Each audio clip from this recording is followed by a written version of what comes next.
Yeah. How's the family? How's everything going? Ah, great, man. Couldn't be better. Life is fantastic. Yeah. That's I good. like life, man. You do, really? Oh my God! Wow. People that complain about it. First of all, you're lucky. You're lucky enough to be alive. When you think about it, you know what I'm saying. Your mother had to have sex with your father. That your grandparents had to have sex. Great grandparents had to have sex. It's lucky you're alive. My God. It's amazing. And I'm so happy every day that I'm alive because it's just a fluke. There's so many more people that never got to be alive. You know? And, that's an interesting point. I guess you're right.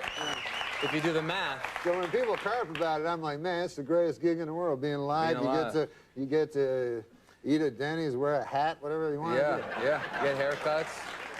It is. Well, good. I'm glad life is going well. I know. Ridiculous. Now, you know, I've never asked you this before, and we've been good friends for many years. Ah. Okay, I made that up. But no.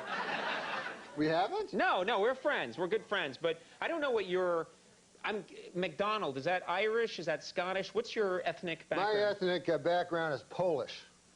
Are you really Polish? Wow. Polish people, I didn't realize that. Yeah. Macdonald, you don't... Well, my parents changed their names. They had to because of the constant ribbing they'd get for being Polish, you know. And so they changed their name to Macdonald. But, you know, it's one of the things that you can, you know, I mean, I get a little upset about it, you know. Because, you know, all the Polish jokes and stuff. you can't make jokes about other people, but for some reason you make jokes about Polish people, you know? Right. I don't like it. Right. You shouldn't. That sounds bad, yeah. I mean, I had an experience, you know. I go in and I order a Polish sausage, you know, from this guy, you know. And so the guy says to me, you must be Polish. And I said, come on, man. I mean, come on. Think about it, what you're saying. You know, I'm trying to knock some sense into this fellow's head, maybe give him a wider world view, you know? Sure, yeah. I said, you think because I order a Polish sausage, I'm Polish. I said, what if somebody came in here and ordered French toast? Would you think he was French, you know? Right. I mean, what if somebody came in here and ordered a Belgian waffle? Would you consider that guy a Belgian, you know? I mean, if a guy came in and ordered a German bratwurst, would you consider that fellow to be a German fella? Right. I said, what if a guy came in and ordered German potato salad? I suppose you'd think he was German too. Yeah? Yeah. You know, what if a guy... Wow, you talked to this guy for a while. I'm telling you, man. With racists, you have to get through You have to really get it into their head. Right. I said, if a guy came in and he ordered a Cuban hamburger, are you going to assume he's a Cuban? Right. I said, I think it is absolutely ridiculous that just because I come in here, I order a Polish sausage, why would you jump to the fact that I'm Polish? Right. And the guy says to me, well, first of all, it's a hardware store.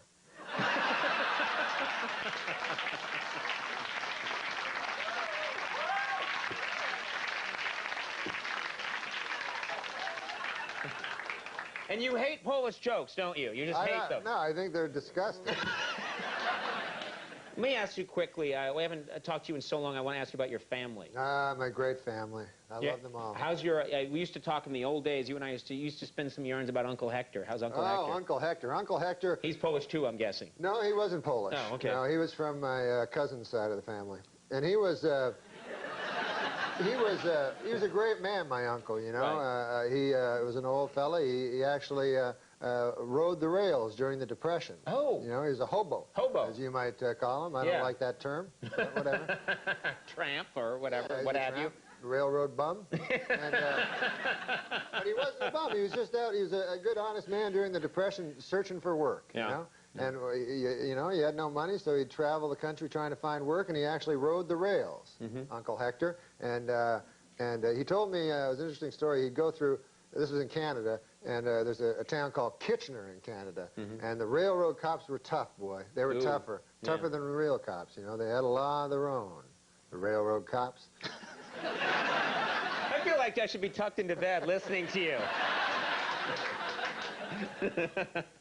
Anyway, a law of their own, those railroad cops. But there was not a railroad cop tougher than Kitchener Leslie. Oh, boy. He was well known. he was well known for beating hobos to death. Really? Oh, He'd yeah. find a hobo on his train, he'd beat him to death. Beat him to death. And so what the railroad bums would all do is, as Kitchener approached, of course, oh, hey, Alan. Hey, Norm, how you doing? So, wow, such focus on these stories.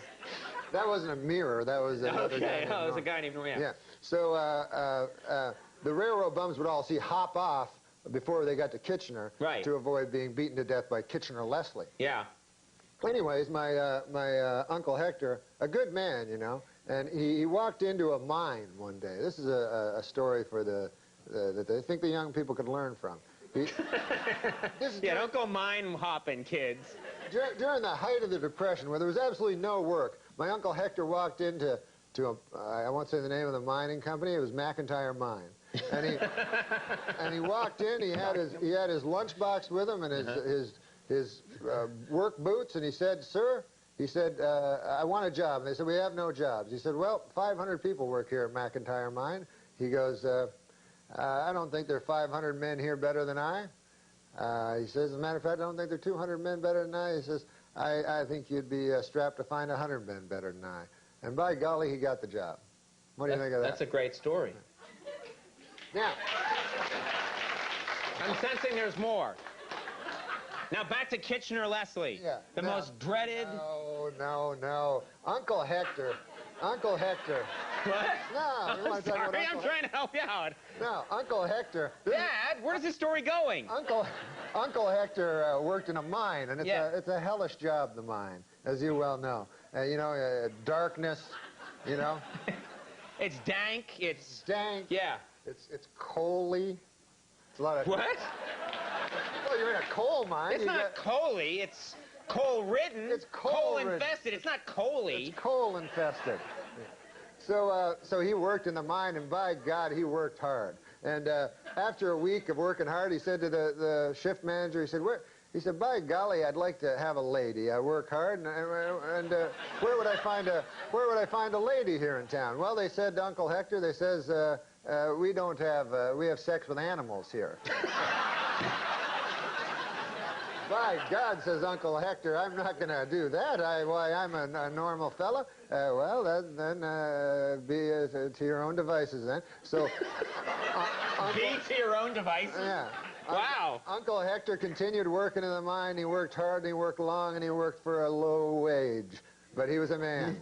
And Uncle Hector, after a couple of weeks passed, he started to get a little itch, you know, as you and I say. Right. You know, Right. When we're thinking about the ladies, yeah. And, but he kept it under control. He went again. He said, "Are you sure there's no ladies here?" "No, we have sex with animals." Ah, my God. 6 months passed, and Uncle Hector couldn't take it any longer, he told me. Right. He said, "By God, I just had to, I'm just a man, I'm weak, you know, I'm not a saint, you know, and I was born in sin, I suppose, and I couldn't resist. I just needed it." So he said he walked by a pasture, and there was a pig. Oh, God. Yeah. That's terrible. Yeah, it's terrible. And so Uncle Hector said, well, he said, I walked up and I began having sex with a pig. And he said, all of a sudden, he saw all the miners like around him, you know, looking at him. They go, "Uncle Hector, what the hell are you doing over there?" And Uncle Hector's like indignant. He's like, "What? Well, you're the guys that told me that you have sex with animals." They're like, "Uncle Hector, you damn fool. That's Kitchener-Leslie's girlfriend."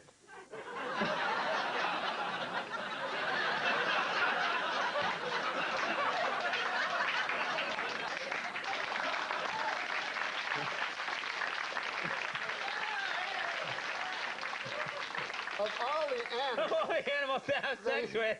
You don't want to have sex And that was Kitchener-Leslie's pig. No, that's terrible. Not Kitchener-Leslie's pig. Kitchener-Leslie's lady. Oh, yeah.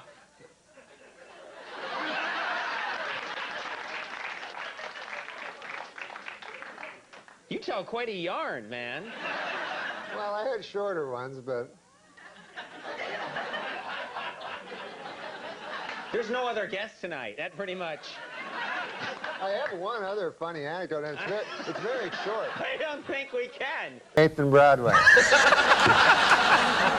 Okay, and what's your phone number? Just give me 7 digits. All right. What? Your neighbors nice people? The people that live around you? Great people. Every day I meet somebody new. You know, this city's great because of the neighborly people. You know. I don't know. But I did meet one neighbor. Interesting story. You know, that this guy just moved in. You know, next door to me. So I'm always one to meet the neighbors. You like to chat with the neighbors. Yeah, because you know. So I went over to the guy, I knocked on the door next door to where I live, and I say to the guy, I said, "Hey, I'm your new neighbor, you know," and I said, "Good to see you, you know, nice to run into you, you know, welcome to the neighborhood, you know." And so the guy, I said, "What do you do for a living there, sir? You know, if you don't mind me asking, you know, what do you do for a living?" I'm a nightclub comic, I tell the guy. So he says to me, he says, I work down at the University of Science there. He says, That's a good school, by the way. I can't remember the exact place. Sure. But he says, I'm a professor of logic. Oh. So he says, the guy says, logic. Now, what the hell is that? I never heard tell of that. He says, oh, well, he says it's a kind of a pattern of syllogistic. Well, he says it's hard to explain. He says, why don't I give you an example? So I said, fair enough. Why don't you do that? So the guy says, well, he says, let me ask you a question. He says, do you own a doghouse? So I go, yes, I do. He says, well, then that means you probably have a dog. I said, yes. He says, well, that means you're likely you have a family if you have a dog. I said, yes, I do. He said, well, then that means you got kids, you're married? I said, yes, yes, I am. He says, well, then you're a heterosexual man. I said, yes, sir, I am. He says, well, you see, that's logic there. I asked if simply from finding out you had a doghouse, I made this series of inferences, and I found that you're a heterosexual man simply from the fact that you had a doghouse. Well, I said, good God, isn't that something? Okay. So I said, well, I won't waste any more of your time there, neighbor. And I said, I'll see you later. See you around. Okay. So I said, come by one day and have a chicken with me. So anyways, I left. So I left. So I go to get a bus, you know, to the bus stop. And I walk down to the bus stop, and I'm still thinking about this thing that happened to me, you know. And I'm standing at the bus, and no bus coming at all, you know, and 5 or 6 of us standing around, and one guy lights up a cigarette there, and he goes, as soon as you light up a cigarette, the bus comes. And he smokes the whole damn cigarette, no bus comes. Right. So I said to the guy, well, that theory really worked, huh? And the guy goes, well, sometimes it works. Anyways, the guy goes, what's new with you? I go, well, I had an interesting thing happen to me today. I said, I met my neighbor. And he goes, oh, yeah? I go, he had a hell of an interesting job. I said, he's a professor of logic down at the University of Science. And so the guy says, is that so? He says, professor of logic. He goes, what the hell is that, logic? I said, well, it's a series of Scylla something or other. Right. I said, I can't remember exactly, but I said, I'll give you an example if you want to hear an example. So the guy goes, all right, fair enough. So I said, let me ask you this. I said, let me ask you a question. Do you own a doghouse? And the guy goes, no, I don't own a doghouse. So the guy says, oh, yeah, you're one of them gays.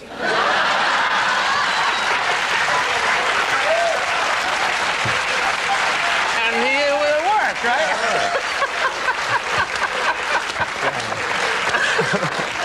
What great stuff you can learn at that nice. University of Science there.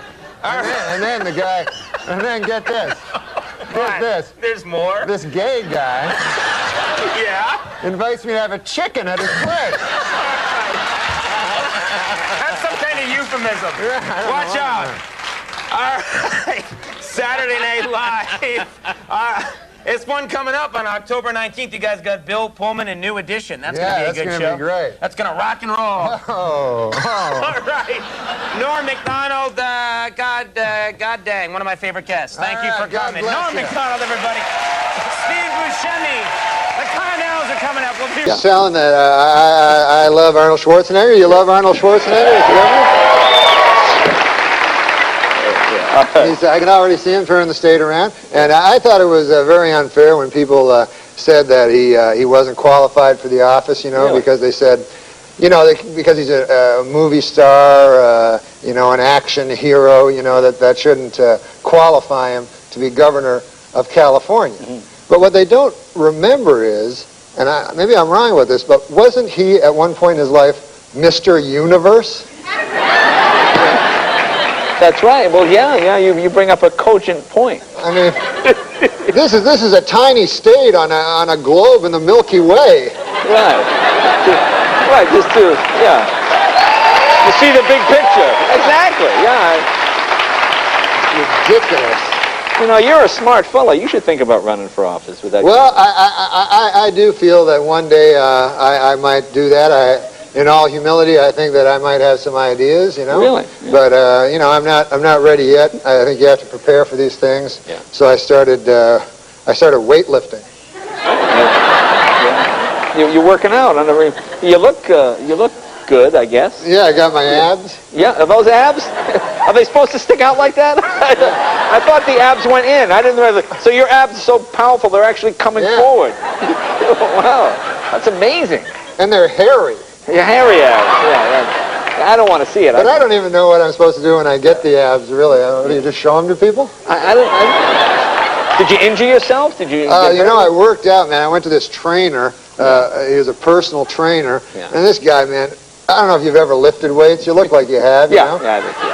But, no, he looks like a strong guy. But I went there, and I'd never lifted weights, you know, and I was new to it. And so the idea is you take the weight, you're like, ah, and you lift it up, and then you put it down. Right, yeah. And then right away, you go, ah, you lift it again.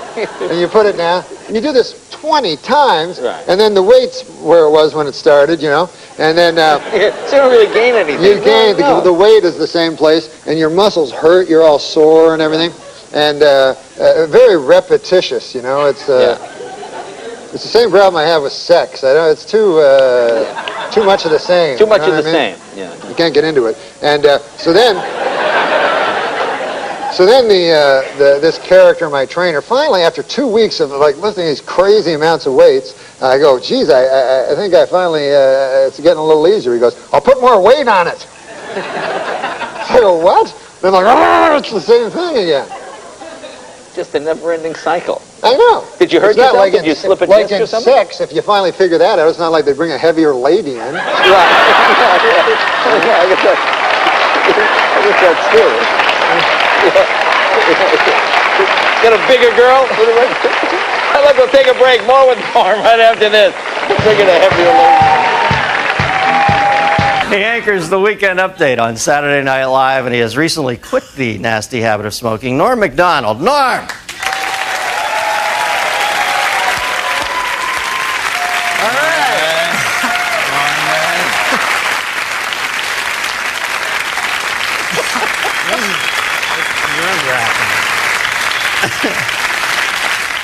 Now, you're a young iconoclast, Norm. You know, the kids, they get you. What?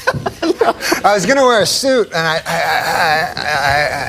I don't need to. I like this old D.B. Cooper look for you, man. This is... Now, is he the guy that jumped out of the plane? No. He's married to Alice Cooper. Now, the thing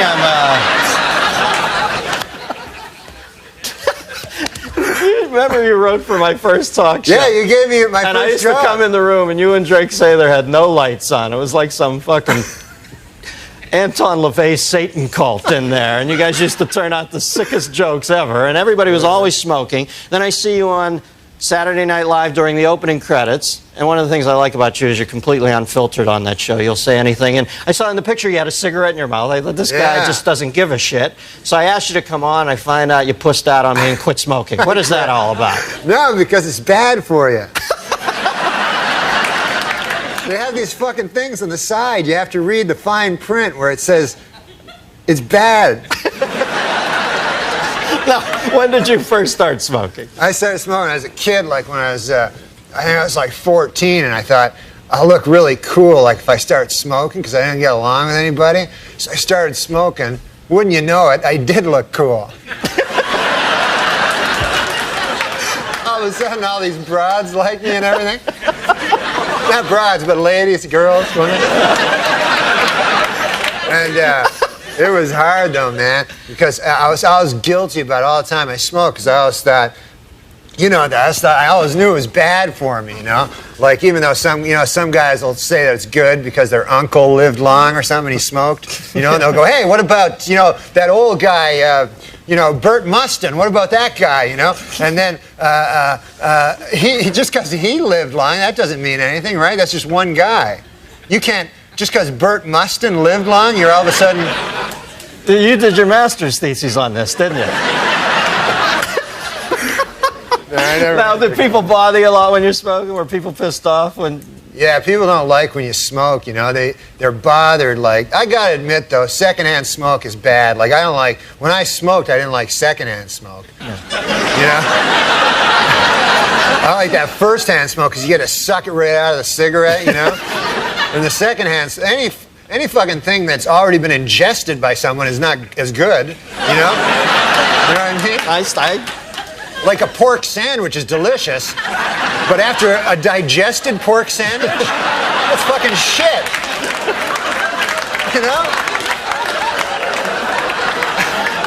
You can't fight that logic, Norman. You cannot.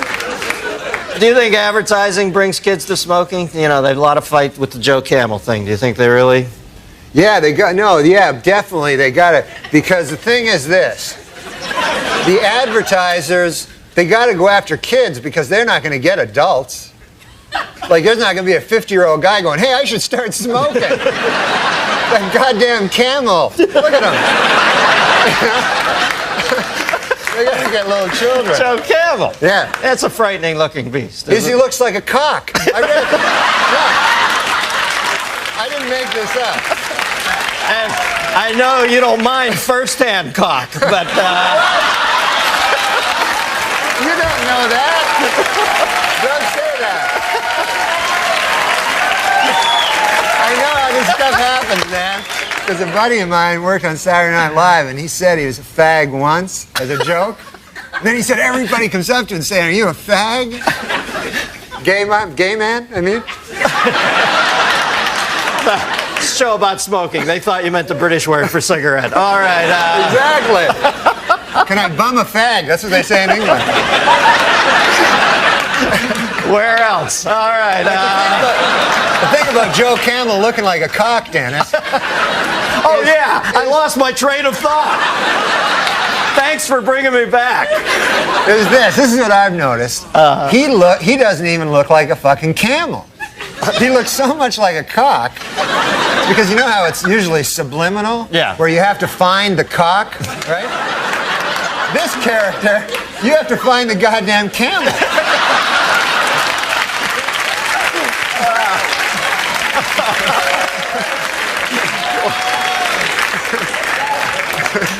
Yeah, believe me, when you only get 2 humps out of a cock, it's not worth smoking. All right, now, line 2, we got a phone call for you. Although I can't believe they'd still be on the line after this departure. Line 2, we've got Beverly from Middletown, Ohio. Beverly? Yeah, hi, Dennis. Hi, Norm. Hi, you didn't know my name, I don't think.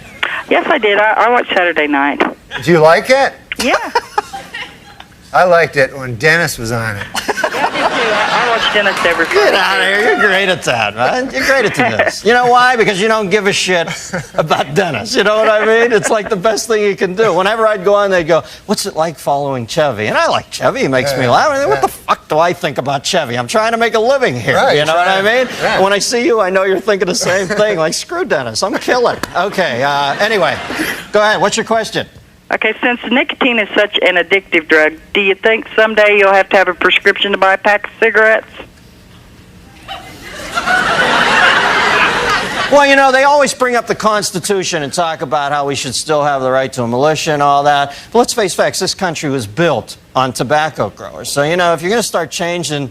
If you're not going to change one thing because it comes from way back then, you can't change this either. There are farmers out there who make a living. Tobacco is one of the crops that got this country going. So, no, I don't think they'll ever make it illegal. Yeah, no, they shouldn't make it illegal. I I know. I think Norm's backing me up on that. What motivated you to quit?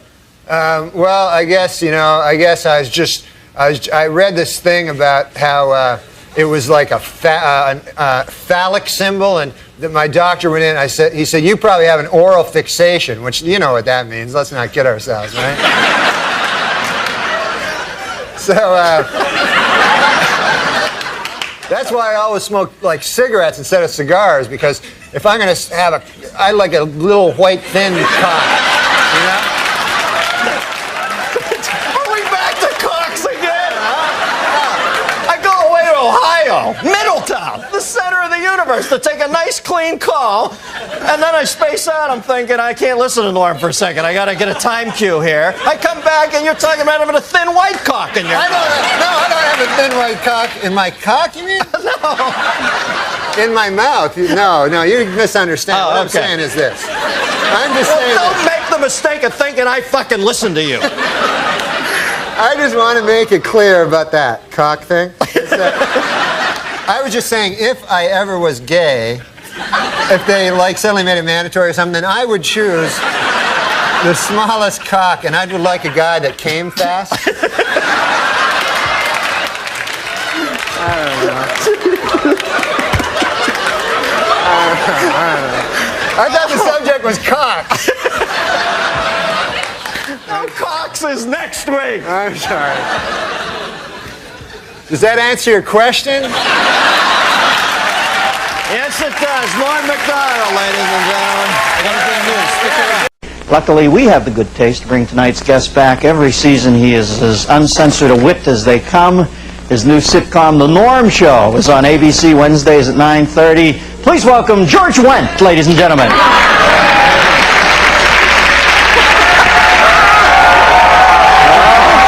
thought they were getting... Georgie Wendt! Yeah, they just Norby! How you doing, man?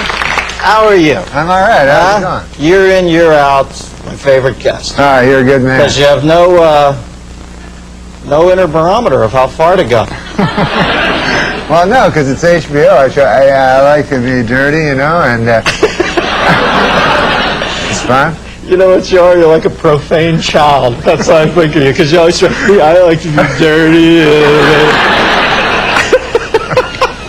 Then you go up on this Pynchon-esque cock rant for like 3 minutes. Yeah, cocks are ugly, and Joe Campbell's a cock, and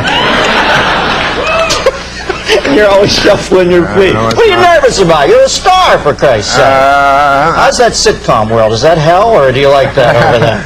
It's not a lot of fun, but, you know, it's good to do.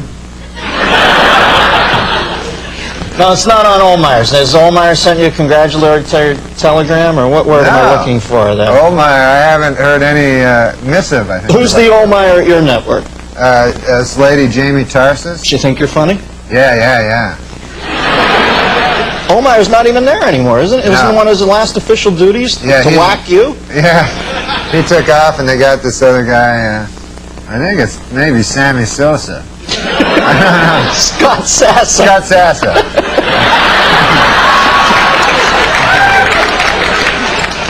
All right, now I want to do a Rorschach thing. What flashes into your mind when I say bad taste? What do you find bad taste?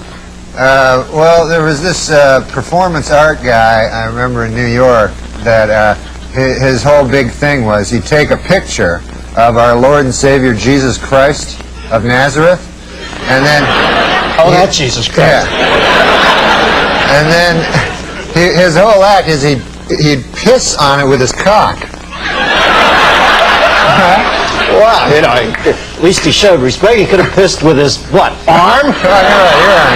You're right. So I thought that was really and horribly bad. That's over taste. the line, as far as... Yeah, because Jesus Christ, you know, he died for the guy's sin, and then the guy pisses on his picture. And it was a picture of Jesus dying for his sins. Like he was on the cross going, oh, I'm dying for the guy's sins. And then this guy's like pissing all over it. But, you know, when Judgment Day comes, he's going to have to face Jesus Christ of Almighty of Nazareth, you know. And Jesus is going to say, hey, asshole, what's with the peeing on my picture? That negates every other good thing he ever did, you know? Yeah. He's like, you don't piss on my picture. Yeah. You don't want to come up to the gates of heaven, God's leaning there with a nunchuck strapped around his neck, you know.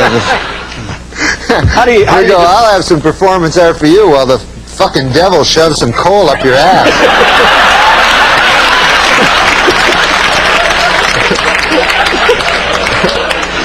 As I said before, the childlike outro, but effective. How do you define bad taste? Is it like beauty? Is it in the eye of the beholder, or what?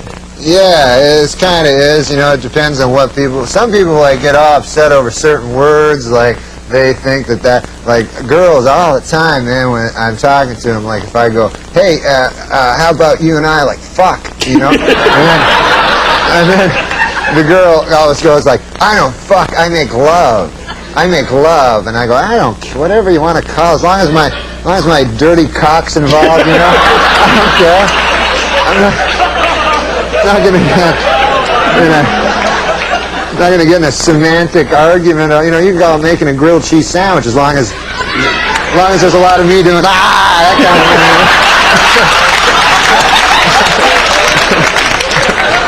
thing. Now, what's the earliest into hitting on a woman that you've ever said, I want to fuck you? Like you give it a couple minutes, right? I try to get into it pretty quick. You know? So that trump card's down. No, you're in the game. I don't, because I don't ever ask them would you like to have dinner? I don't really like having dinner with them, or having a drink with them, or anything like that. No. You know, so that's your sort of exchange with women is. Yeah, I say, hey, how about you and me fuck? And then they go, no. And then they go, how about we have dinner? And I go, I don't like dinner. You don't like fucking.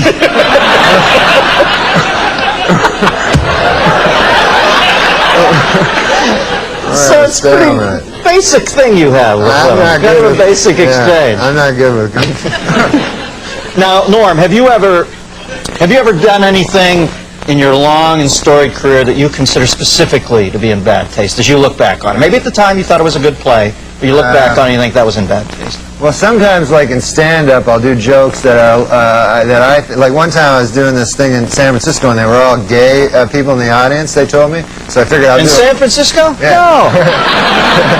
So I figured I'd do stuff about gay people so that they could relate to it. Yeah, it's warm up. They love that. And so I was talking about, because I went to this gay pride parade, and I saw in it there were these old men and old ladies like with these signs that said, "We are proud of our gay son," you know. And so I was saying that's an odd thing to be proud of, you know, because it's not an achievement, you know. It's not like something you work all your life to be gay or anything like that. And I just wondered. I had a hard time believing that these 50, 60-year-old men are actually bragging, you know, at work like they're, hey, Bill, you know, my kid, oh my God, we're proud of him, Johnny.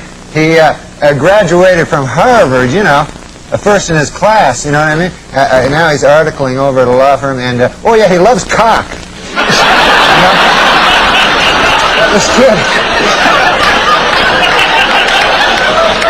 he can't get enough cock in his mouth, his ass, his kid's always cock. I got a picture of the boy here sucking another man's cock. I want to show it to you. What do you do with your son? I play with him. You do. How old is he now? How old is this young man? He's 15 years old. 15 years You're still old. playing with him. Right. You know, it's a funny thing. Yeah. When he was a very young boy, you know, when he was like 3, 4, or something like that, I would play games with him. You know, like we'd play basketball or something. Sure. And I'd let him win. Right. You know. And now he can beat me at everything. And so he's like, hey, man, I always beat you at everything. I said, no, fuck, I used to let you win. You go, fuck, he doesn't believe it. He always beat you. Yeah, so he just thinks I'm some retard that can't beat a fucking infant. Well, Albeit a bad one, but nevertheless. Just sad. It was all happening in Canada, you know. Canada. You know, You can't talk about it because it happened in Canada? No, I'm saying. You know what happens in Canada stays in Canada. But seriously, what led to Hey, you want to hear a joke from my act? Yes. I do. He must have done something really bad. No, it's about that whatever happened in Vegas stays in Vegas. Go ahead. Yeah, I want to hear that. That fucking whatever happens in Vegas stays in Vegas. Yeah, I heard that. I heard that. So actually, it doesn't really stay. Like, you can't. It's not like you can kill a person and then leave Vegas and everything's cool. You know what I mean? So what I did was I looked at that phrase. What it actually means is basically you can go to Vegas, fuck a prostitute, and then she will not tell your wife. Right. That's exactly what they're saying. You're saying not like those gossipy small town whores. You're saying back to where you come from. I'm saying back at home, they're blabbermouths. You're saying, in other words, they're sitting in the beauty parlor going, "Oh, you're married to Hank Johnson? I fucking shit on his face last night." In other words, it's a small world. There are certain people who literally... What did Gilbert... I read in the computer that Gilbert said something back at Affleck or something? Well, I don't... Gilbert is not the type to apologize for anything he says, but I think it cost him a lot of money. The Affleck gig was easy. Once a year he goes in, he acts like a duck, and he makes a ton of dough. And he doesn't even have to say anything but Affleck. Hey, you're right. Affleck. So, he didn't know Affleck, I guess, has 75% of their business in Japan. And they got a bit offended by what was going on. So I did an audition for it. Did you really? Did you? It seems like everyone is being auditioned now, for the what Affleck did you do? Did you try to sound like Gilbert, or did you try to change the duck? They said I have only been on like 5 auditions in my life, and everyone's been a fucking nightmare. You don't strike me as an auditioning kind of guy. I'm the worst fucking ever. So I go in, and then the woman goes like, I just thought I'd have to say Affleck once. Right, that's easy. So she goes, listen. I want you to create a story. Like, that's what I want you to do. Like, you just think of the duck, be quizzical and funny, and then sarcastic, and then serious, and then sexy. And she goes, just create a story. Have fun. They all say, fucking have fun with it. No, this is my work. There's no fun here. So then, like, 3 seconds in, I'm like, I want to get the fuck out of here. I ain't gonna be the fucking duck. So she left, and then there's just me and a guy with a hat. So I said, listen, man, I'll just say Affleck and get the fuck out of here. Because, I only got so many fucking moments in my life. Right. You got a life to live. Yeah, so have you ever been in that situation? You never have been because you have complete freedom. But it's me, a guy with a hat. He's telling me how to say Affleck. I'm saying Affleck. I'm going, I don't have that many years left. It dawned on you that this is actual. This is time. Like if a doctor told you had 3 weeks to live, you'd say, God, I'm spending too much time here. Exactly. So you go to psychiatrist? Yeah. Do you go to psychiatrist? I went for 4 times. I could see you'd be difficult. I started making up shit. Right. And it was like routines. Bad. Did you feel not routines, but I'd exaggerate things, and then I go, well, no, it wasn't that bad. So it was hard for you to take yourself seriously in therapy. The first time I went was here in New York, man. I went to a fucking apartment. It was in an apartment. Is this during Saturday Night Live years? Yeah. Okay. And I was fucking addicted to gambling and shit, so that's why I went. But anyways, I go to this. You're not addicted anymore to that? You went and got cured? I got cured. Yeah, look at him. He's cured. He's only gambling $100,000 a hand now. So the lady. So it's a lady. It was a lady. Yeah. A lady psychiatrist. Yes. Attractive? No. Thank God. Man. You're like such a seductress. I could see you. Like the things at the bottom of the fish tank? Yeah. Like the sucking fish? Yeah, she looked like that. But she was a nice lady. Like a flounder. And smart from the universities and shit, right? Did someone recommend you? Someone from Lorne Michaels say this Somebody said go to this lady. So I go in, right? And I never been to no psychiatrist. So she starts asking me questions. And I'm making little jokes and shit, right? Everything she's asking. So she says, enough with the fucking jokes. What's that shit, right? Don't do jokes. Right, take it seriously. You're talking about your father and stuff, and you're making jokes. Right. Like, say really what it is. So I go, I never did that in my life, right? So I'm like, all right. So then I'm talking. So then cut to fucking 25 minutes later, tears streaming down my eyes. I'm fucking like a fucking little fag baby, right? I don't know if babies are fags. I don't know. But I'm crying and shit, right? And then she's like, okay, time's up. Beat it. Yeah. So I'm like, whoa. I go, no, please. I go, I'll pay you more. Just I have to stay here, right? And she's like, there's another lady. Get out, So I'm like, ah. So then I walk out in the cold New York, with the hot dog vendors. They don't give a fuck about you. Yeah. Tears. And I go through Central Park shaking. And here's a story about Rodney, man. He was fucking guy.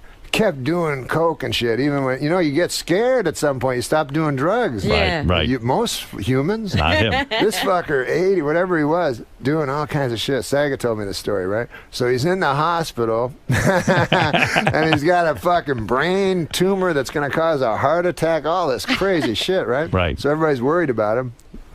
Just leaves the hospital 2 days later, right? Walks out on his own. Yeah, so he's in the comedy store with 2 hookers, and he's waiting for Ron Jeremy to show up. Oh, my goodness. So this is 2 days later. Yeah. So Saget told me he walked in, he was like completely shocked. He said, "Rodney, how you doing, man? Well, what's going on?" He goes, how are you doing?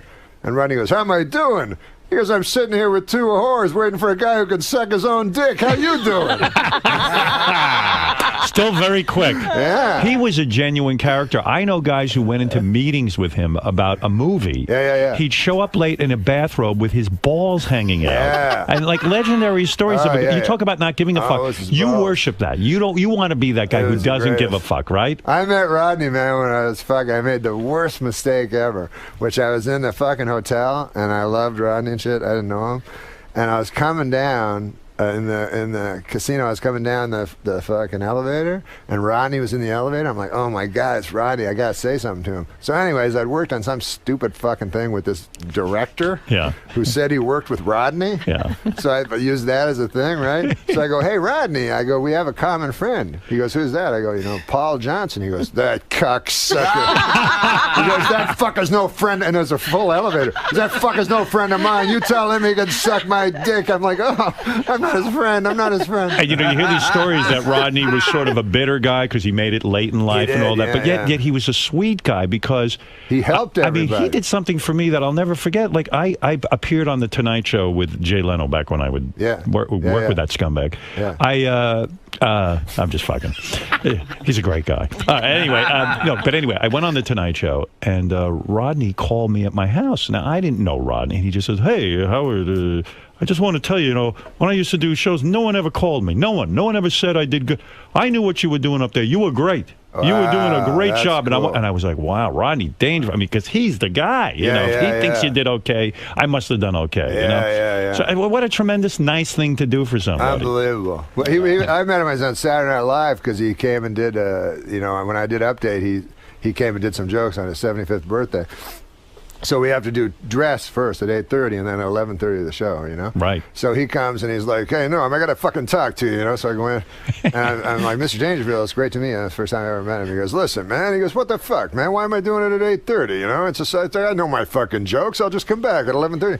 I go, "I don't know how it works, Rodney. You got to do it." He goes, "God damn." He goes, "Let me tell you something, kid." This was his advice to me. Kid. He goes, "Let me tell you something, kid." He goes, "This fucking TV shit, He goes, "This waiting around all the fucking time. It's a bunch of all shit. It's shit." He goes, "It's the same with fucking movies, You're in the movie, and then you're in the fucking trailer all the time. That's all you're doing is fucking jerking off in the trailer, He goes, "It's all shit, kid." He goes, "Remember this and remember it. Remember it forever. Stand up, man. That's all there is. Stand up." And he meant it. Then there's a fucking 5-minute pause. He's looking me right in the eyes. He goes, "Stand up, shit." He forgot. It's all shit. Okay, well. A negative guy. Yeah. I'll tell you the time I went to fucking, this guy Milos Forman. Yeah, he's a big director. So he saw me on Saturday Night Live, so he got the idea I was smart. I always thought that. Everybody always thought that. Because I'm reading the news and shit like that. So he's come to, we go out to eat at Nobu and some shit, right? And so I go with him. So it's me, him, and 2 guys from, 2 foreigners. Right. And so these guys know everything, And so they're like, what about the situation in the Balkans or something like that? Yeah, you're the newsman. Yeah, so I'm just sitting there like a retard. They know everything, right? Right. They're concerned. Yeah. Right. So he thought, and I'd just kind of play along, like by repeating what they'd said 3 sentences ago. Right, yeah. And so anyways, he goes, "I'll put you in the movie, man. I need a guy to..." And he was going to give me a big part. Right. So I was like, no, don't do that. Like, I can't act. And he's like, don't worry about it. I go, "Seriously, Milos, I don't want you to give me a big part." So he goes, "What do you want?" I go, "Just give me a small part. That'd be cool." So he made me a reporter, right, in this People versus Larry Flint. Right, Okay. yes. Yeah. I played one of the people. Right. So originally, I think it sounds like you were about to be Larry Flint. Right. Oh my God. Hey, I'm Larry Flint. I have stories about that fucker Right. too. Yeah. But we go to we do the movie, right? And I'm a reporter, you know. So he goes, you know, you drive up and get out of the car and run in. I go, well, I can't drive. He goes, oh. So he goes, okay, a cab will drive you. So it doesn't make sense, like a reporter is in a cab. So I get to, so we do the scene. It's me and Larry Flint, you know, me and Woody Harrelson. Yeah. So, you know, he has all these cameras. He goes, okay, you know, he goes, you don't have to worry too much about the script. Just, you know, he's a really cool guy. And he goes, just whenever you're ready, do it, you know. So then, anyways, Woody Harrelson's really cool. And fucking actors, man, when they're really good, it's like something different. Right. You know, and because I'm just waiting for the other fucker to stop talking and hope to God I remember You're my not even lines. paying attention. No, I'm just hoping to remember my words. So, anyways, fucking what's his name? Woody Harrelson asked me if I want a beer. You know, Mm-hmm. he goes, "You want a beer?" I go, "No, it's cool. I don't drink." You know, he goes, "You don't want a beer?" I go, "No, I don't drink, but thanks, man." And then I go, "You drink? Like, I thought you just smoked weed and all that shit." And then all of a sudden, Milos Forman goes, "Cut! What the fuck is going on?" Like we were in the movie. You didn't know. No, You thought he was talking to you. because he was looking at me and talking like a regular person. Oy There was nothing fake about it. You got caught up in the movie. He was such a good actor. You said you'd rather play Frogger than have sex. Oh yeah, well you have to know Frogger. You know, it's a game. It's an arcade game where a little frog has to go across the river. Yeah. And they have like little logs that he has to, and sometimes the log's a crocodile and tries to eat him. You're like totally into that? Yeah. Well, I like a lot of things better than sex. I don't care for sex that much. See, that's the thing with me too, because I'm totally bored. I don't have any. What's the matter? Yeah. It hasn't like gotten better over the centuries, you know. It's always the same thing. It's very like I had sex when I was young man, and then I had it for a while, and then I realized it's kind of always the same thing, you know. There's only a few things you can do. You can go like this and then over, you know what I mean? You go, I'll do this for a while, and then. Do you think that we're being drugged by the government to lose interest in sex? Oh no, I just think it's a thing that. Like, you know, when people go, hey, you know, that guy's he's good in bed, you know? And to me, like, how hard is it? You know? It's not like if you're good in badminton or something, you know, that's a hard thing, badminton. You gotta, and Frogger, you know? But sex, you can figure it out in like 10 minutes, you know? Yeah, and like goats do it and stuff. You know, like goats and pigs and stuff all do it, so how special can it be? Exactly. Show me a goat that can get past the 3rd level of frog. That's right, Nora. That's right. The writers write it, and then you say it, so then if it's not funny, the audience hates you, you know? Right, that's exactly why you have to be so mean to writers. Right. Like the audience is going to watch the Roseanne show and go, oh, that dirty Bruce Rasmussen, he's not funny at all. Right? They don't get that. Yeah. The writers don't get that. It's your ass out there. They go like, no, it is funny. I'd be like, I don't think it's funny. Yeah. Well, I wrote it, and I say it's funny. Well, then you go out there and say it. They want they kind of want a robot that'll just say anything. Yeah, but they're good people, the writers, you know. I have to go back and talk to them after the show. Yeah, remember when I used to make y'all wear numbers? Yeah. Yeah, Roseanne made us all wear numbers on our shirts so she wouldn't have to speak to us as human beings. So, you know, she'd say, hey, just number 9. And actually, we have some writers on this show that worked at Roseanne, your show. Yeah, so. We have 3 and 8. Are they any good? I remember those guys. Are they any good now? Oh, yeah, they're great. They're great. So. Yeah. I know that the guy that used to write the, what do you call it, in Hustler magazine. What? He used to write the jokes, the captions under the comics in Hustler magazine. Where is he? He's the one that created your show. He is? He's the most talented. Yeah. He's the most talented of all of them. He also did Drew Carey. He's the most talented number I ever had on that show. Yeah. And I wish him the best. Yeah, and he's Bruce Halford. Yeah, 3. Yeah, he wrote he started out at Hustler Magazine. Yeah, I didn't know that. Those things were hysterical. He never told me that. You mean like the really dirty cartoons with the blood and everything? Yeah. Yeah, and then they have those captions. They were funny. Yeah, they're hilarious.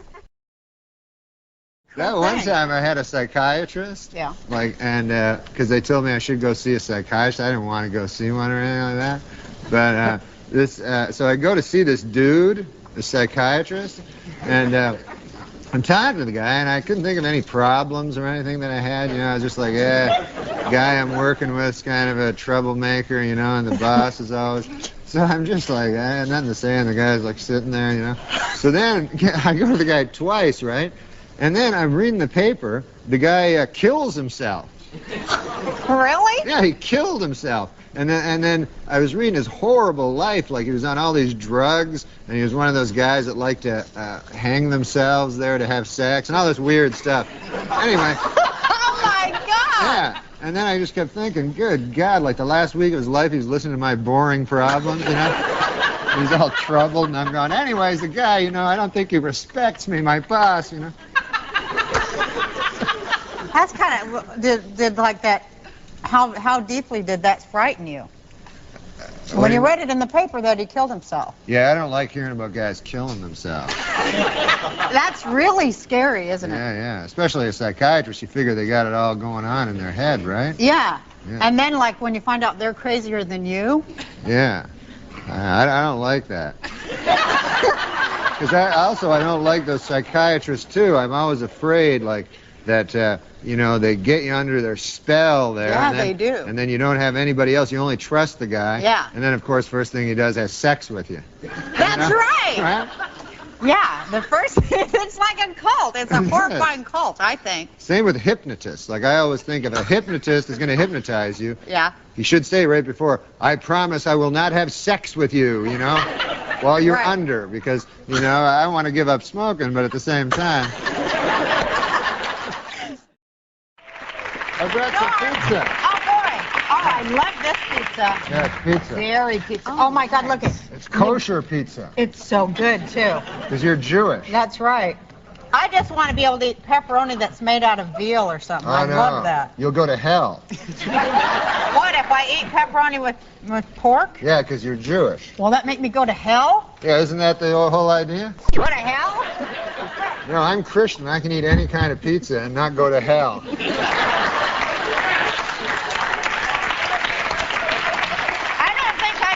For eating it either. Oh, you don't? No, I don't go to hell. Well, they don't specifically mention pizza in the Old Testament, but it's But they do mention pepperoni. Yeah. This pizza here. But it doesn't say you'll go to hell. It just says, you know, you never know where, you know. You might want to avoid this piece. Actually has hooves on it. You want to eat that? And I said, listen, man, because I kept hearing these things about how old people always have sex. Yeah. So I said to my grandmother, grandfather, do you still have sex with my grandmother? He was like, good Lord, no.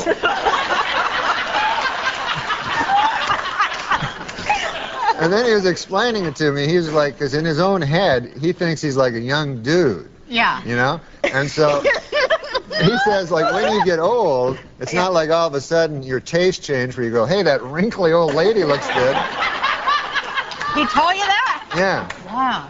He said that people still look good when they're in their 20s to, like, real old guys? Yeah. Because he said whenever he looked in the mirror, he was always shocked because he thought he was like a doughboy back in the First World War. You know? He thought he was a handsome dude. And even if he did know he was ugly, he still was not attracted to the old bags. Norm Macdonald is on the Adam Carolla Show. Great to see you, Norm. Hey, Adam. Hey, Teresa. Hi, Norm. How you doing? Norm's going to be at the Bray Improv tomorrow. That is Thursday through Sunday. 2 shows on Friday and Saturday. Feels like a tall order for Norm Macdonald. Yeah, it's going to be fun, man. It's going to be A donkey ride to heaven. Sure will be. Hey, Norm, I don't know if you can remember this story, but somebody, I think, told it to me about you gambling, coming in late, and calling for a wake-up call that was probably just a few minutes after you went to bed. Do you remember that story? Yes. How did that story go? I remember laughing hysterically, but I don't remember all the details. It was back when I was drinking, and I was really drinking a lot. And I was gambling and everything, and then I went up to the room and I said, I phoned down to I'm trying to remember. I phoned back down to the front desk and I said, listen, give me a wake-up call for 6 o'clock. And I was like, oh, it's 5 to 6. And I said, I better let you go. You'll be dialing soon. Norm, it's like Ty Pennington got to your head and made you over.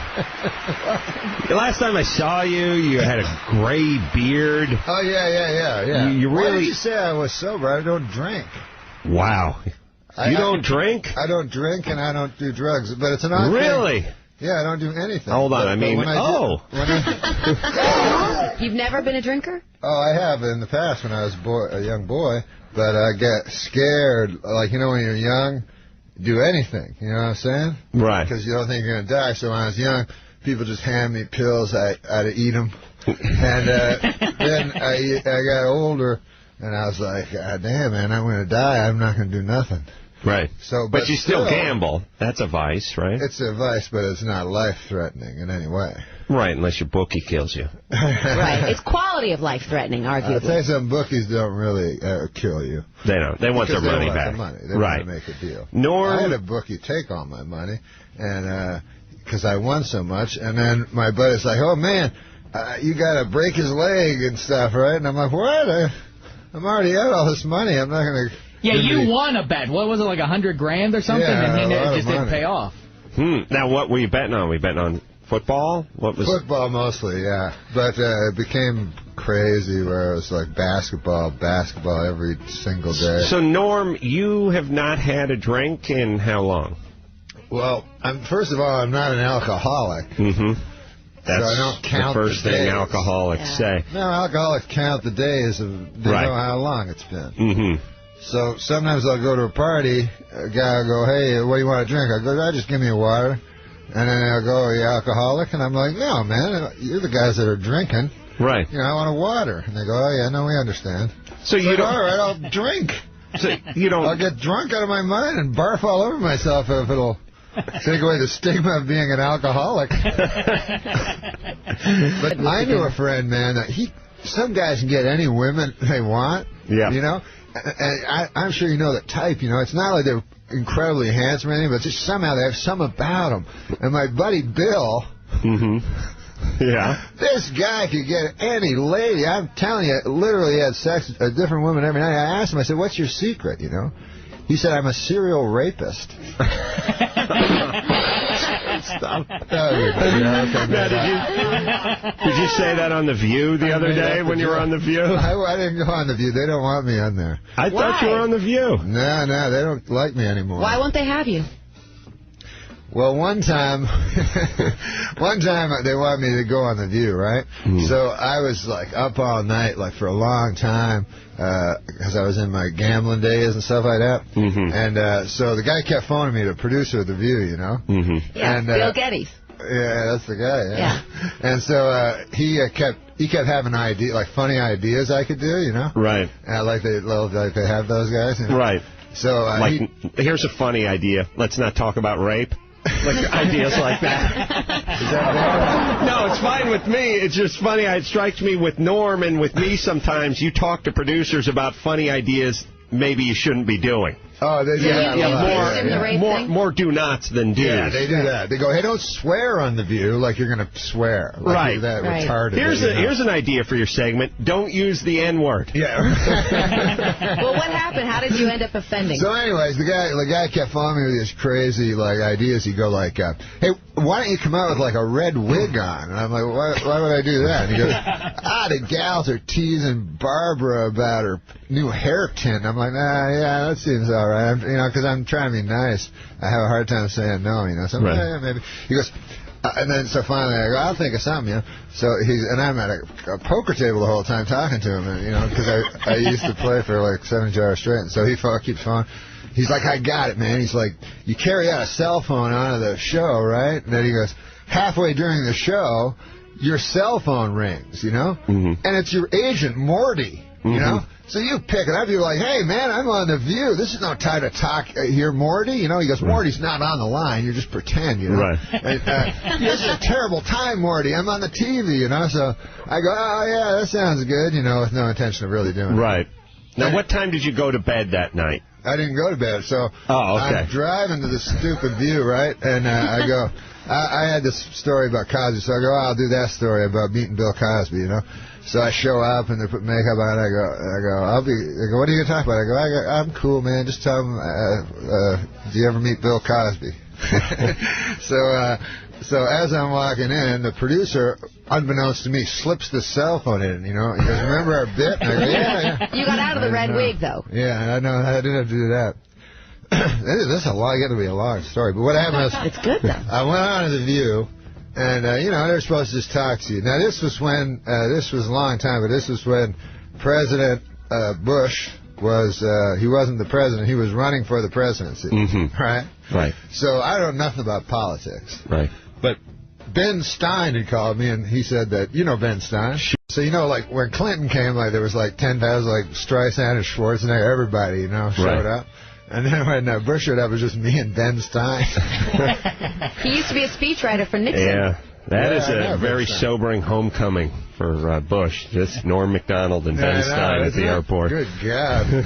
I got to talk to him for a half hour in the Air Force One. Anyway, wow. The story is I go on The View, and as soon as I get on The View, I'm all tired and everything. I'm like, all right, ladies, what's going on in the news? Bill Cosby? What's going on? And so all of a sudden, they show a picture of me standing next to George Bush, who's running for presidency, and they go, hey, check this out. Whoa, Norm, like, as if it was a picture of Kurt Waldheim standing beside Hitler in the woods or something, And I'm like, they're like, what's this all about? Like I'm crazy. Right. And I go, I don't know. So just to get on their nerves, I go, well, it's better than that last guy, Clinton. He murdered a guy. And so then Barbara Walters went all crazy, and she's like, what did you say, young man? And I'm like, oh, I thought it was a matter of public record. Like, I just try to get more. I go, didn't he murder a guy? I heard he murdered that Vince Foster guy, and they pretended it was a suicide or something. And I'm like, isn't that a matter of public record? She's like, listen, you're treading on thin ice, mister. He should call me mister. I'm like, no, I thought he murdered a guy. I said it about 6 times, So, and she's like, what about Bill Cosby? To be fair to her, she thought you were Tim Meadows. To be fair to her. So anyways, and so the whole audience is all in shock and awe and everything. They don't know how to react to this, all craziness. And all of a sudden, like, my cell phone rings, right? You got the bit, yeah. The bit. Morty's on the phone. I'd forgotten about it. It was coming from the speakers. I didn't know what it was like that. And so then it occurred to me, and I pulled out the cell phone. I'm like, hey, Morty, this is a terrible time to call, right? So then Barbara Walters goes, what are you doing, And I go, I don't know. So that retard in the back told me to pretend Morty was calling. And then she goes, she just stared at me for like 3 seconds. She goes, you are one piece of work, mister. Wow. And that was the end of that. She just said it was Vince Foster calling from the beyond. He's calling from hell. Says I'll see you soon. Norm's got a new CD out called Ridiculous. Norm, when we left off, we were talking about Bill Cosby and you never getting to tell your Bill Cosby story on The View, but you can certainly tell it here. Oh, Bill Cosby? Well, I opened for Bill Cosby, and I was really excited, because I'm a comedian, and he was like the first comedian I ever heard and everything, and I still love him, And so I was real excited and everything, and and we're performing, oh my Lord, it was like an entire football field, right? Well, where is it? It was LSU, and I'm sorry, it was Tulsa. It doesn't matter. Right. You didn't have to correct yourself. And so I get there, and so an entire football field in a little tiny stage, and I have no way of knowing how to, so I'm like, anyone have an answering machine? And then you're just, they're just talking to each other. Right. Know? I have no idea of how to talk to this many people, so they completely ignore me for the whole thing. But, they don't hate me or anything. They just don't notice me. They're ambivalent. So I'm like, how on earth, So I was interested in seeing how Bill Cosby would do it. So Bill Cosby lands in a helicopter like 10 minutes before, and he's wearing a sweatshirt, and I'm in a suit and everything, And he says, "Why are you wearing the suit?" I said, Bill Cosby. He goes, college. He talks like just in words. He doesn't use He goes, college sweatshirt. And I'm like, okay. Doing a Mad Lib. Yeah. So he gets up, and so he's a guy's a genius. He's just stand beside the lady. He's not nervous at all, of course, He says, anything going on in the school? She says, next week we play LSU, we're Tulsa. He goes, that's okay, fine. And then they introduce me, walks out, and he goes, Tulsa! And everybody screams, right? And then he goes, LSU! And everybody boos. And then he goes, Tulsa! And everybody screams louder. And he goes, LSU! Exactly. So he says it about 5 times, every time slower. And now they're going up and down like they're in a lather, Right. And then he goes, next week I will be performing LSU, and I'll be doing that bit backwards. They all laugh. It's amazing. But anyways, afterwards, so I talked to him, and I go, oh, man, you're the best. I listened to you as a kid and everything, and my dad, was racist. But he loved you, And I think it's the ultimate compliment. It is. It tempered his racism and stuff. Yeah, it's like telling a cow that your mom's vegan, but was willing to eat just you. Cow. Yes. That's how much she loves you. Yeah, if you want to compare an African American to a cow. That would be a good analogy. Well, you don't want to pick another animal, one that may climb a tree and eat bananas. This is getting ugly. Let's. All right, Norm, come on, reel it in. So Cosby says to me, so I said, yeah, my dad loves you. He goes, where does your dad live? I go, Ottawa. So he turns to his agent, whatever guy who was with him. He goes, Fred, am I not doing Ottawa? So he looks on his thing and he says, oh, yes, Mr. Cosby, you're doing Ottawa in August. And he goes, give me the man, father. He says, so now I'll get your father front row seat afterward. He'll come back and talk with me, and I'll treat the man well. And I was like, oh, man, that's great. So he goes, give me a pen. The man needs a pen and a paper. Write down the phone number. And so I'm getting a pen and paper, and I realize my dad's dead, right? He's been dead like 10 years. Well, 666 would be the area code. He's a VIP. Sorry, buddy. So I go, oh, man, I don't want to now say my dad's dead and bring the whole conversation down. Right, sure. So I just write down 9 numbers, Is it 9, 10? I know you gave him a fake number for your dad. He's a mathematical genius, Norm Macdonald, everybody. I know the area code of where my dad lived. So anyways, I go, here you go. He'll enjoy it. He's alive, The guy he probably shouldn't have hit alive so hard. Yeah, that's a tell. So then, amazingly enough, first of all, this shows you how powerful people can find anybody, right? I was doing this lame thing on the Drew Carey show, and as a little guest star, and the stage manager runs up. She goes, Bill Cosby's on the phone. What? He tracked you down. Yeah, he can find anybody. How long after you'd seen him on the field at Tulsa? 3 months later.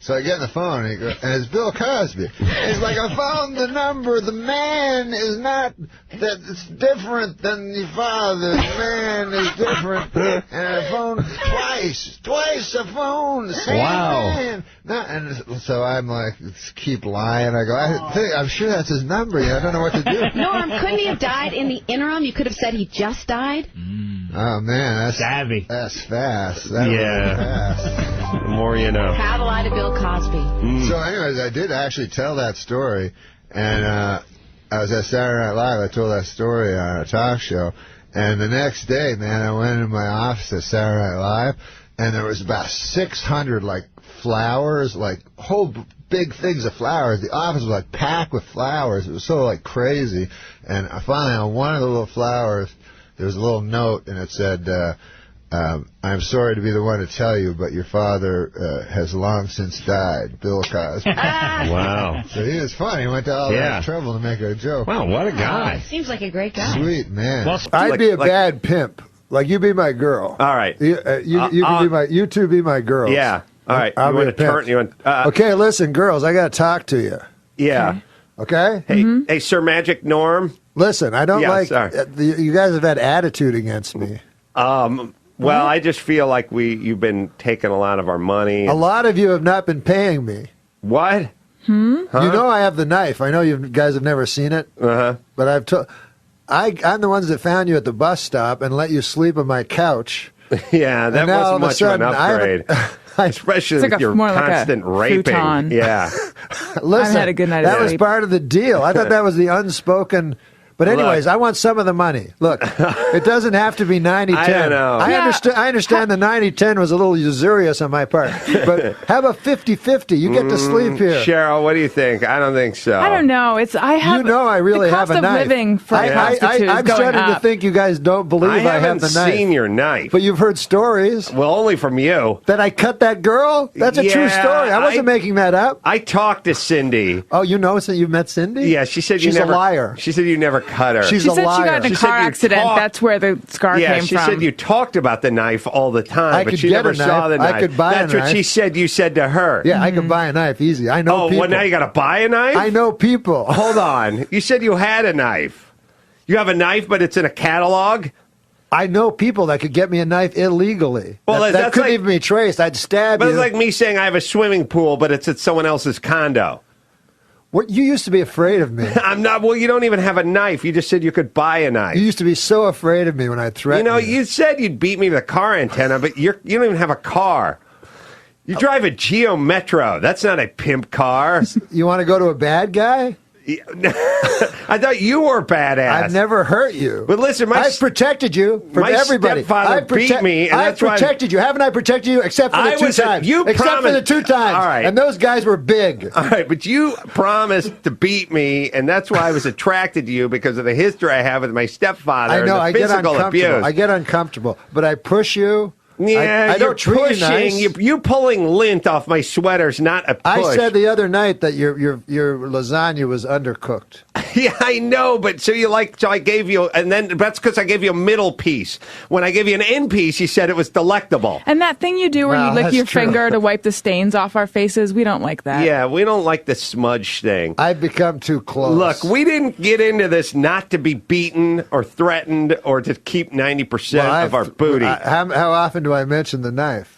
All right, and you reminding us to use condoms and to say thank you. Mm-hmm. And you telling us we don't have to do what we don't want to do? Yeah. It's not helping our business. Yeah. Well, you don't have to do any of this stuff. Listen, unless the guy's big, I'll protect you guys. If I can take the guy. Remember when you invited us I'm not going to stab a guy. With your knife? I'm not going to stab. No, I'm not going to stab a guy. Well, you invited us to stay at your.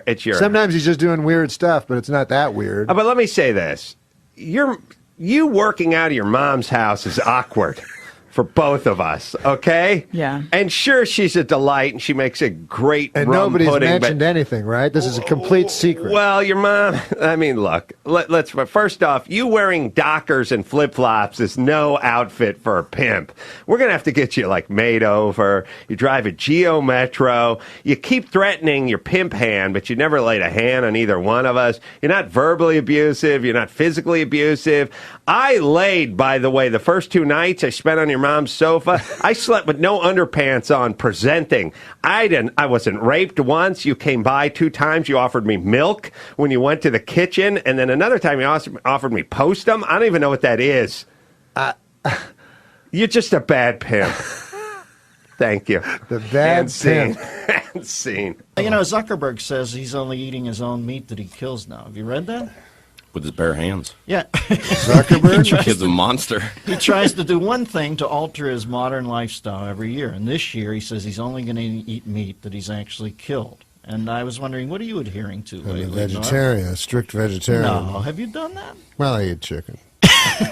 Well, it's not all that. That's not vegetarian. I'm not. I said I'm not strict. I eat chicken and Steaks. beef, pork. Ate raw game. Did you ever eat? It's not dead yet. No, you're and over you there. eat it, and as you're eating it, their death throes are making you hungrier. There's nothing. That's better than a soybean. Yeah, you're right. Which sounds better, that or soybean? Listen, some of the best meals I've had is that Mongolian thing over at Dahmer's on Wednesday night. Literally, we ate a Mongolian. Did I tell you I ate a live fish in real life? No. Yeah, I was at a sushi restaurant, and the guy's like Japanese. Mm-hmm. And so I go, I eat just sashimi, like raw fish. Mm-hmm. I don't eat with rice or anything like that. Yeah. I'm trying to impress him. So he goes, you eat live fish? I go, yeah. Even though I don't. And he goes, never think he's going to call you on it. Yeah, and I go, plus it sounds kind of cool. Mm-hmm. And he goes, I get you live fish. I go, thanks, man. Like I was an inside guy, and then he brought out a fish and hit it and knocked it out and put it on a stick. It was live. And that clears out a sushi bar. A lot of people, the girl I was in was barfing in a bathroom, and the only people interested was the guy, the Japanese sociopath guy, and all the Mexican help. They were all like looking like I'd eat it, and so I had to cut it. And then they leave the fish that's on the skeleton that looks like the one Sylvester found on a garbage thing. Mm-hmm. To move. It's moving and like a dead bobblehead, and you had to put water in its mouth to keep it alive so you could watch it die as you ate. It was a nice meal. Jesus, I'm living such a hell life compared. I mean, but anyways, here I am, a young lad auditioning for the Joan Rivers show when it was on. Yeah. It's the first time I ever came to the United States. Me and Howard Busgang. Yeah. And so me and Howard Busgang and Mario Cantone, Joan Rivers likes us all, you know. So we're at the Hyatt Regency, which is across from the Comedy Store, where we auditioned for Joan Rivers. Yeah. And it's me and Howard Busgang are in the room, you know, and Howard Busgang smoked marijuana at the time, you know. Sure. I don't. Yeah. You know? But he smoked marijuana, and I was watching. Yeah. And so I said, Howard, man, it's weird. You're just smoking marijuana all by yourself. Why don't you invite old Mario Cantone over, right? So he phones Mario Cantone's room. Mario Cantone goes, yeah, I'll come over. So he comes over like a minute later, all red-faced with his lover, right? Yeah, okay. He's also red-faced. They're drenched in sweat. Okay, yeah. They've just been fornicating. Yeah, they've been fornicating. Yeah. And so they're like, yeah, we'll take some. So they take a quick, smoke this joint so that they'll enhance their orgasm later, right? Right, sure, okay. Then they give it back to poor Howard Busgang. And he's sitting there with this joint that has God knows what on it. Yeah. Yeah. Yeah, so Howard Busgang, in an effort to be politically correct, even though they're gone, smokes the joint and gets full-blown AIDS. No. No, I just made up that last part. No, Howard Busgang's a great guy. He's doing a show right now. Wow, yeah. In Canada. Well, let's... Why are we talking about me here? If I asked you, Tom, would you give me $1 million if I cut off your leg? What would you say? Wait, say that again. If I offered you $1 million to cut off your leg, would you accept? If you offered me $1 million to cut off your right leg? No, I would not accept that. If I offered you $1 million to cut off your left leg, would you accept? No, but... What about if I offered you $1 million to cut off both of your arms? No, would you accept? You would not accept? No. So you're admitting to me that your arms and legs are worth more than $3 million. Then treat them like that. Treat them like that, for God's sakes. Treat them like that. I would get $1 million each for each limb? No. Oh, because I would take that. I'd take $3 million for 2 arms and a leg. I'd do that. I'd take $3 million for 2 arms and a leg, but not $1 million for 1 leg. No, I could use $3 million. I'd sit around and watch TV all day. tap my fingers on my one good hand. I'd have the remote, right? Yeah. No, I don't. You lose your cock too. Yeah. What? How much for chopping the cock off? You never mentioned that. That was implied. I actually have questions here. I actually have some questions. Oh, you got some questions? Yeah. Let's. I said no questions. Really? No. This is what I saw after the trial. This is how stupid jurors are. After the O.J. trial, I see this big fat woman that was on there. Because you tend to think of jurors as wise or something. I don't know why, but you tend to think of them as wise people, jurors. Right. But afterwards, they interviewed this one woman that was a juror, big fat woman. Doesn't have anything to do with anything. I guess. Her weight, but she was huge. Right. And so she was smart. She probably would have known to not eat so many cheeseburgers. Exactly. So this fat pig. No. So they're interviewing her, and they're asking her about the blood evidence because Darden talked about the blood evidence for 6 straight days. Yeah. He introduced all this blood evidence that showed that, it was 1 trillion to 1 that it wasn't OJ. So they say, well, you say this woman, they say, well, what about the blood evidence? Yeah. So she goes, everybody got blood. She goes, if it don't fit, you must acquit. Yep. She remembered the rhyme. Sure, the rhyming was what did it, I think. A guy was telling me that, do you know the lawyer Jerry Spence? Are you familiar with that lawyer? He's from Colorado, and he wears a cowboy hat. Cowboy hats all the time. Fringe. He wears fringe. Yeah. Yeah. So apparently in the closing arguments, you can say anything. Mm-hmm. You're not bound by anything. So I know this guy who worked at a law firm, and he said every time Jerry Spence would be the defense, he'd always get everybody off. And this is what he'd do. He'd say, no matter what the facts of the case were, he'd say, he'd talk about the case, and he'd go, that's it, ladies and gentlemen. Oh, before I go, I'd like to tell you a story. And then the prosecution would go, objection! Then the judge would go, let him tell the fucking story. So then he'd tell the story, and this was the story.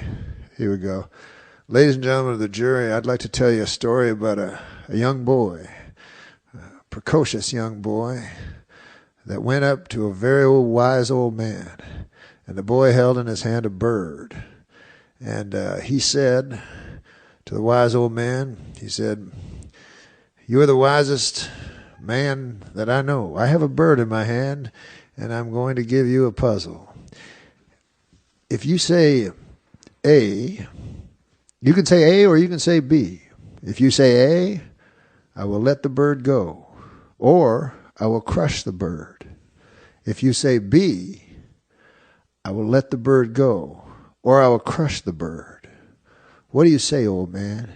A or B? And the old man thought about it, and the old man looked at the boy, and he said, son, the bird is in your hands. Ladies and gentlemen, the bird is in your hands. And he said, 20 minutes later, they come back, innocent! Sort of like a multi-purpose closing comment. Yeah, it worked for everything. Works every time. Yeah. That's good. And so then the woman formula. that drowned her 14 children, she'd get off because of the bird story. Yeah.